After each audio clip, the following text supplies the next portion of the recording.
Welcome at the Innovation Academy. My name is Paul and I'm a specialist in research and education. I help all kinds of organizations, including universities, that are dealing with research and education. I write books, I give presentations, I help PhD students, and I'm doing that in the Netherlands where I live, but also abroad. This presentation is about how to choose your research question. It's part 2. In the first part, I've discussed the choice of your rationale, the starting point, the starting question of your research. In this part, I'm going to discuss the choice of your final research question. There is a logical road to your final research question. You start with your rationale, the issue you want to solve. Then you start to read literature, and you talk to experts, and you try to find out what factors are involved if you want to solve this issue. And you will probably find out that there are many factors involved. So what you do is you make a selection. You make a selection of your own. And this selection, this is called a conceptual model. It's your concept of reality. And when you have this conceptual model, then you formulate your final research question. And by following these steps, you also have a structure to write your research report, at least the first chapters of your research report. It is common use that in the first part of your research report, you describe your rationale. It could be something like, I want to find out what factors make that people are no longer addicted to alcohol. And it is also common use that you describe your goal. Your goal could be to develop a therapy. So what you do is you describe the issue you want to solve, you describe the goal, but you also give some background information to show the reader how important it is that you solve this issue. It's common use that in the second part of your research report you describe the different theories. A theory could be that if you want to fight the addiction to alcohol, you have to look at the way people are being raised. Or another theory could be that you have to look at the social pressure. So what you try to do is to give a very broad picture of the factors involved in solving the issue you are dealing with. And in literature this is called looking for saturation. You want to be saturated. You want to find all the factors involved. Some researchers say that you should not start with the literature and that you should not start with talking to experts, because when you consult these sources, they will influence you and there's a chance that you will be prejudiced. What you need to try to do is to act as a tabula rasa, to have an open mind for other explanations than you can find in the literature or that are presented to you by the experts. So what you need to do is a situational analysis.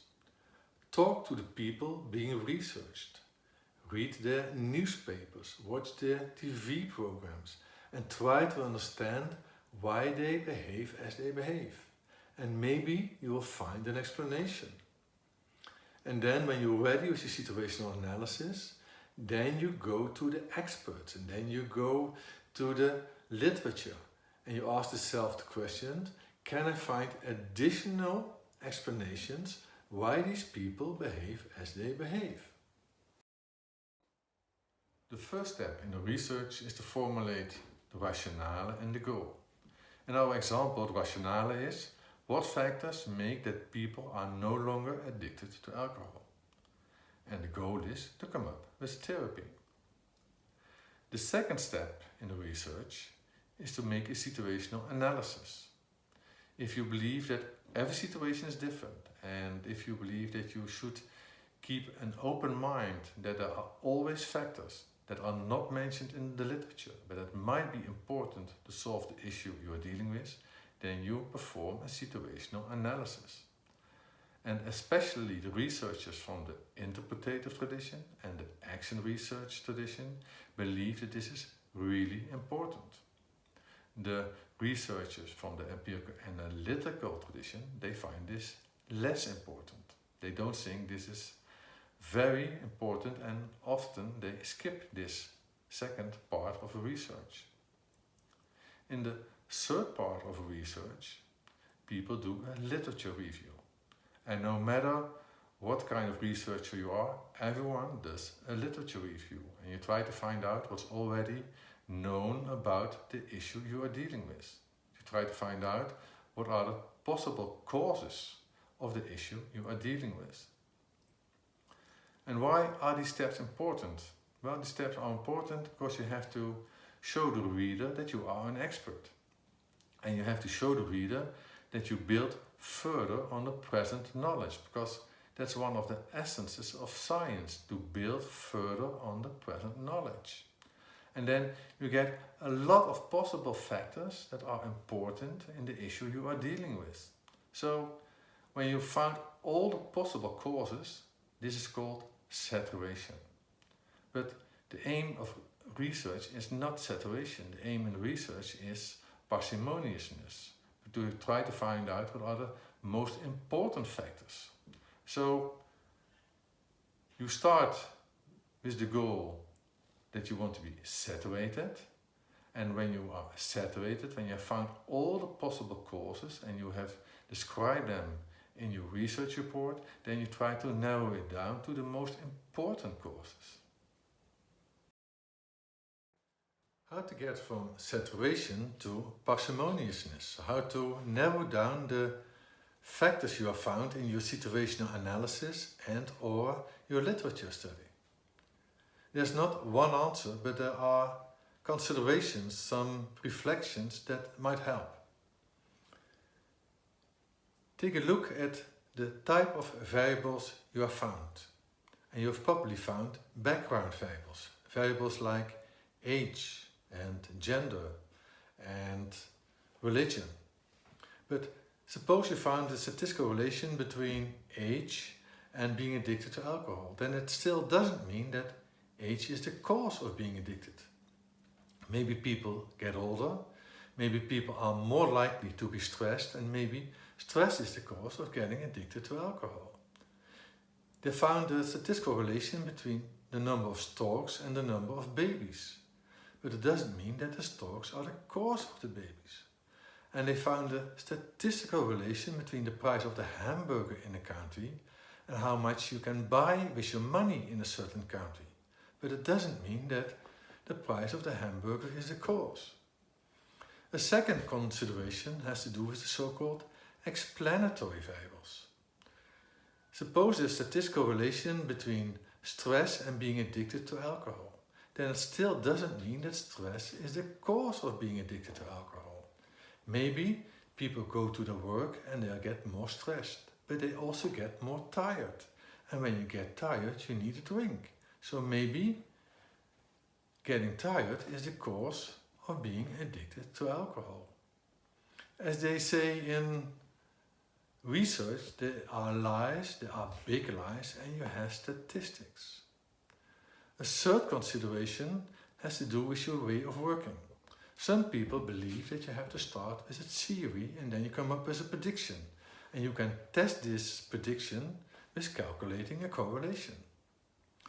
Other people believe that you should start with an action. You first come up with an action, then you try to find out if it works or if it doesn't work, and then you try to explain why it works or why it doesn't work.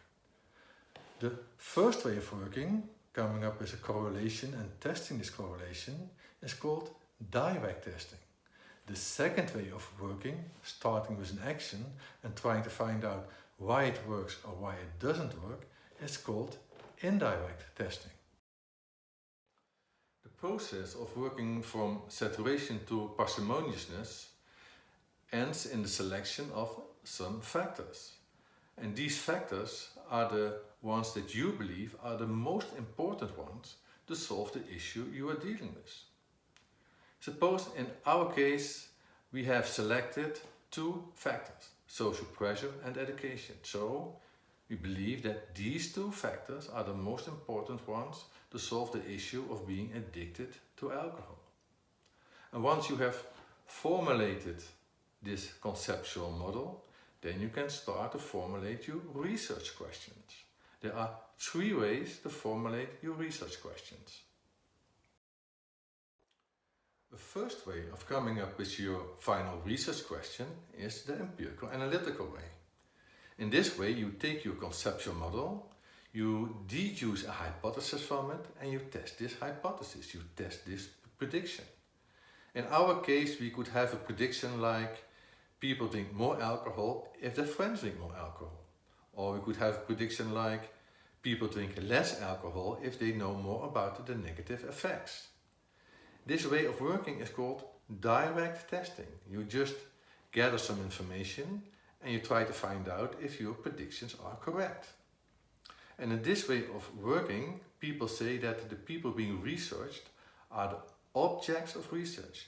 They don't interfere with the way the research is being performed. The second way of coming up with your final research questions is the interpretative way. In this way of doing research, you first present your conceptual model. But then you explain to the reader that this is not enough because every situation is different. You explain that you need to talk to the people, that you need to read their newspapers, that you need to observe their TV programs, that you need to observe them in their behavior in everyday life just to understand why they behave as they behave in this specific situation. And what the researcher tries to do is finding additional explanations why these people behave as they behave. And just as in the empirical analytical way of doing research, the people being researched are treated as objects. They are not supposed to interfere with the way the research is being performed. A third way of coming up with your final research question is the action way of doing research. In this type of research, you first present your conceptual model. Then you tell the reader that this is not enough because every situation is different. So you need to talk to the people, you want to observe them, you want to find out how they interpret the situation. You want to find out why they behave as they behave in this specific situation. But understanding why people behave as they behave is not enough in action research. You also want to find out what are possible solutions and you want to test these solutions. So what you do as an action researcher, you take the possible causes and you use them as a heuristic tool. You take your conceptual model and the causes you have discovered when you analyze the situation and you use them as a heuristic tool to come up with solutions. For example, we came to the conclusion that social pressure might be an influence why people start to drink. But maybe we can also use it the other way around. Maybe we can invite friends of people being addicted and ask these friends to stay with the person that's addicted, to stay with them all day long. And maybe this might prevent the person who's addicted to drink. So what you try to do is to come up and to test solutions. And you can do this in 2 ways. The first way is that you do it alone as a researcher. And then they say that the people being researched, they are treated as objects. But you can also do it together with the people being researched. And then it is said that these people are being treated as subjects. And in the latter case, you learn from each other, you exchange information. So as an action researcher, there are different goals. The first goal is to discover why people behave in a certain way, to find the solution and to test the solution. The second goal is to educate each other. The researcher and the people being researched, they educate each other. As an action researcher, you can choose. You can choose only to perform the causal analysis and to find the solutions and to test them, but you can also choose to educate people. It's up to you if you want to do only one thing or if you want to do both. In this presentation, I've tried to explain the way to your final research question. You start with rationale, then maybe you will do a situational analysis. Then you do a theoretical analysis. You consult the literature and you consult experts. Then you try to formulate your conceptual model and then at the end you will formulate your own research question. So it's quite a long and difficult way. I do hope this presentation helps you to formulate your own research questions. Bye.